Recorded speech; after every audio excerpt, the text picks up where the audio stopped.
देश का किसान एक बार फिर से अपनी मांगों को लेकर राजधानी दिल्ली पहुंच गया है।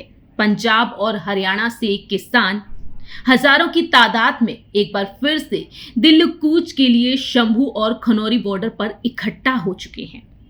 देश बचाओ मोर्चा के बैनर तले आज 21 जुलाई को दिल्ली के किसान घाट पर एक विशाल महापंचायत बुलाई गई है और इस महापंचायत के लिए देखा जा रहा है कि किसान डंके की चोट पर अपनी बात रख रहा है और ऐसे में देखा जा रहा है कि प्रदेश सरकार की ओर से, केंद्र सरकार की ओर से वो तमाम इंतजाम किए जा रहे हैं कि किसान दिल्ली तक ना पहुंचे और कोई भी प्रदर्शन ना हो।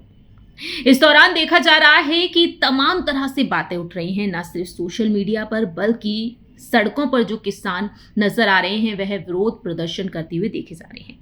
आखिरकार इसके पीछे की वजह क्या है? वजह है विरोध प्रदर्शन की कि केंद्र में प्रस्तावित भारत अमेरिका मुक्त व्यापार समझौता।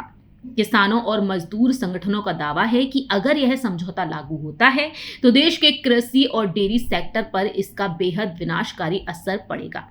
किसान नेताओं का तर्क है कि अमेरिका में कृषि और डेयरी पर सरकार की तरफ से भारी सब्सिडी दी जाती है। अगर वहां के सस्ते उत्पाद भारतीय बाजार में उतरेंगे तो यहां के छोटे सीमांत किसानों के डेयरी उत्पादकों और छोटे व्यापारियों की पूरी आजीविका संकट में पड़ जाएगी। भारत का डेयरी सेक्टर लगभग 8 करोड़ ग्रामीण परिवारों के भरण पोषण का साधन है। किसानों का मानना है कि विदेशी उत्पादों की एंट्री से ग्रामीण रोजगार और फूड प्रोसेसिंग और खेती जैसे जुड़े अन्य घरेलू उद्योग बुरी तरह से प्रभावित होंगे और ऐसे में देखा जा रहा है कि किसान सड़कों पर उतर आए हैं और डंके की चोट पर वह अपनी बात रख रहे हैं। सबसे पहले आपको कुछ तस्वीरें दिखाते हैं, कुछ विजुअल्स दिखाते हैं कि शंभू बॉर्डर पर नजारा किस तरीके से है जो पूरी तरह से सील कर दिया गया है।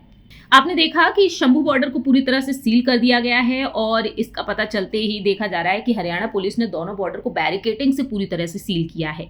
जेसीबी भी लगाई गई ताकि अगर वहां कोई टेम्परेरी या फिर परमानेंट जगह बनाने की कोशिश की जाए तो उसे हटाया जा सके। इसे देखते हुए पंजाब के किसान वहीं बैठ गए और ऐसे में वहां पर पक्का मोर्चा निकालने की तैयारी की जा रही है। किसान मजदूर मोर्चा के संयोजक सरवण पंधेर इसकी अगुवाई कर रहे हैं। किसानों की भीड़ को देखते हुए पुलिस ने धारा 163 लागू कर दी। किसानों को बैरिकेड से 100 मीटर की दूरी पर रहने की चेतावनी दी है। शंभू बॉर्डर को बंद किए जाने से जालंधर और दिल्ली नेशनल हाईवे पर गाड़ियों की आवाजाही ठप हो चुकी है और इसे देखते हुए हरियाणा पुलिस ने ट्रैफिक डाइवर्ट कर दिया है। पुलिस का कहना है कि किसी भी आपात स्थिति में 112 पर कॉल करें।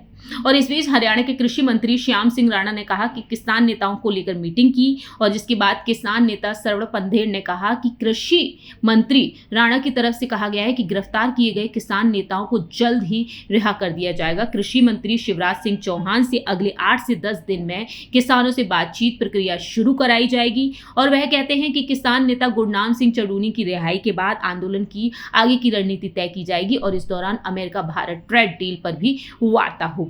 अब देखते हैं कि आने वाले दिनों में क्या कुछ फैसला लिया जाएगा। लेकिन आपको बता दें कि किसान आंदोलन की वजह से NH 44 GT रोड पर हरियाणा पंजाब का शंभू बॉर्डर 13 महीने यानी कि 401 दिन बंद रहा था। 13 फरवरी 2024 को सील होने के बाद हाईकोर्ट के आदेश के बाद 20 मार्च 2025 को खोला गया और अब इसे फिलहाल दोबारा बंद कर दिया गया है।